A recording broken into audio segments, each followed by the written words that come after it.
माझ्या परिघात सेवा समूह मेडशिंगीने लावलेल्या वडाच्या रोपास आपण किमान 8-10 दिवसातून एकदा एक बादली पाणी या ठिकाणी देण्याचे कार्य करत असतो व जास्तीत जास्त झाडांना जगवण्याचा प्रयत्न करत असतो.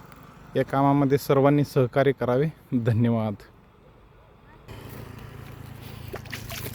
झाडांना पाण्याची अंघोळ घातल्यावर अशी पानं ताजीतवानी हिरवीगार दिसत आहेत.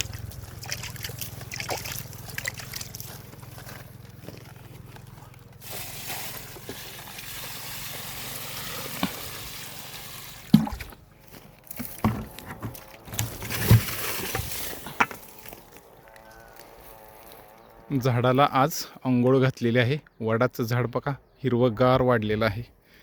माझ्या परिघात सेवा समूह मेडशिंगी.